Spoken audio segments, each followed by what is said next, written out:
Hello students, welcome back to my channel. Students, आज का हम लोगों का टॉपिक है इमोशनल डेवलपमेंट, दैट मीन्स संवेग का अर्थ। ठीक है, तो चलिए हम लोग स्टार्ट करते हैं हम लोग आज का अपना वीडियो। तो सबसे पहले बता दूं कि संवेग एक जटिल संप्रत्यय है जिसे विभिन्न रूपों में परिभाषित किया गया है। कुछ मनोवैज्ञानिकों ने संवेग को उत्तेजित अवस्था की संज्ञा दी है। संवेगों को किस चीज़ की अवस्था दी गई है? उत्तेजित अवस्था, मतलब बहुत ही परेशान अवस्था।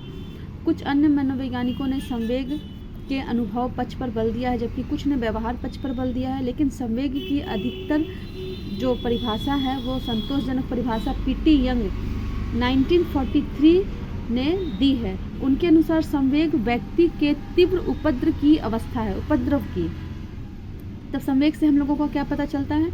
एक तीव्र उपद्रव की अवस्था है जिसका प्रभाव उस संपूर्ण रूप से पड़ता है जो मनोवैज्ञानिक ढंग से उत्पन्न होती है और जिसमें चेतन, अनुभव, व्यवहार तथा अंतरांग संबंधी कार्य सन्निहित मतलब शामिल होते हैं। तो उत्तेजन का अर्थ है कि एक काफ़ी उपद्रव की अवस्था होती है। स्टूडेंट, सबसे पहले मैं आप लोगों से रिक्वेस्ट करना चाहूँगी कि अगर मेरे चैनल पे आप नए हैं तो प्लीज़ चैनल को लाइक, शेयर, सब्सक्राइब जरूर करें, ताकि मैं आपके लिए ऐसे ही साइकोलॉजी से रिलेटेड जितने भी चैप्टर्स हैं उसके वीडियोज़ मैं आप लोगों तक ला सकूँ। तो इसमें क्या है कि ये जो सभी चीज़ पे इनका इफेक्ट देखने को मिलता है। और संवेगात्मक विकास का अर्थ क्या है? इसमें दो टॉपिक है हमारा। इसका यहाँ पे मेन इम्पॉर्टेंट ये चीज़ जो टॉपिक है, संवेगात्मक विकास का क्या अर्थ है? तो इसका अर्थ यह है कि बच्चों में संवेगों का विकास कैसा होता है।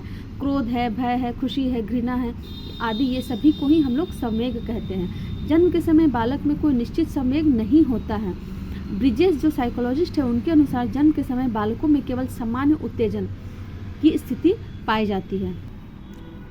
सामान्य उत्तेजन की स्थिति पाई जाती है और आयु बढ़ने के साथ साथ इसी उत्तेजन की स्थिति से भय, क्रोध, घृणा, खुशी, दुख आदि संवेगों का विकास वातावरण के प्रभाव के कारण होता है।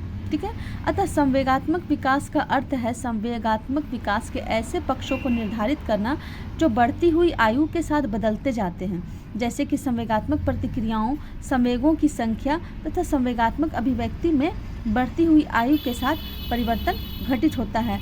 अगर किसी चीज़ में संवेग, यानी कि अगर किसी बच्चे में अगर भय और क्रोध अगर बचपन में देखा जाता है ज़्यादा, तो हो सकता है कि आयु के साथ साथ उसमें ये चेंजेस होते जाएं, मतलब कि वो संवेग आगे चलकर उसमें कम होता जाए।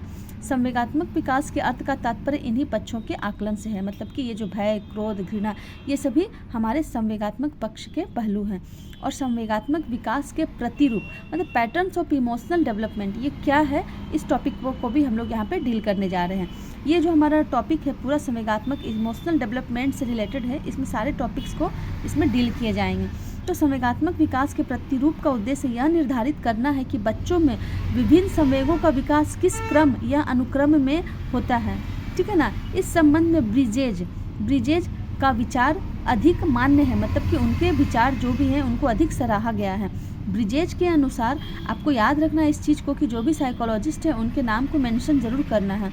ब्रिजेज के अनुसार लगभग 2 सप्ताह की आयु में शिशु सामान्य उत्तेजन की स्थिति देखी जाती है। इसका अर्थ यह है कि शिशु किसी संवेगात्मक उद्दीपन के प्रति अपने पूरे शरीर से क्रिया करता है। उत्तेजन की यह स्थिति शिशु के संपूर्ण शरीर में देखी जाती है। उम्र बढ़ने पर इस उत्तेजन से अलग अलग संवेगों का विकास अलग अलग होता है। ब्रिजेज के अनुसार 3-4 महीने की आयु में शिशु में कई स्पष्ट संवेगों का विकास होता है, मतलब कि जब बच्चा हमारा 3 से 4 माह का रहता है तो उसमें कई तरह के स्पष्ट संवेग विकास होते हैं जो हम लोगों को देखने को साफ साफ मिलता है।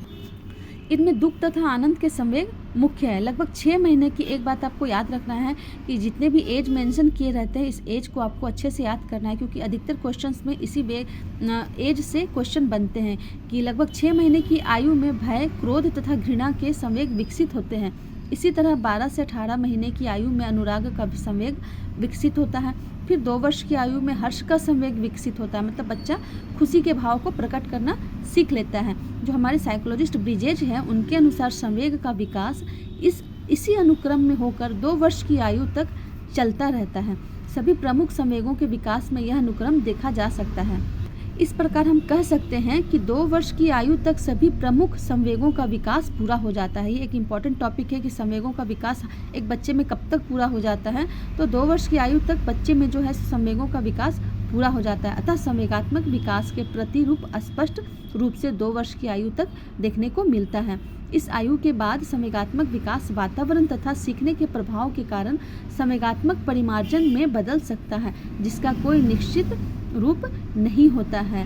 तो आप लोगों को एक चीज़ याद रखना है कि बार बार अगर आप बुक से पढ़ोगे, बुक से मैं पढ़ाऊँगी, तो इसमें जो भी लाइन्स है अगर वो जितने बार रिपीटेशन होता है उनका, तो आप लोगों के माइंड में उन लाइन का रिपीटेशन करता है और आप लोगों के माइंड में ये टॉपिक्स जो है सो पूरे अच्छे से आ जाते हैं। स्टूडेंट्स, आई होप कि आप लोगों के लिए वीडियोज़ काफ़ी हेल्पफुल रही होगी। मिलते हैं हम लोग नेक्स्ट वीडियो में, तब तक के लिए थैंक यू। लेकिन प्लीज़ चैनल को लाइक और सब्सक्राइब करना ना भूलें। Thank you.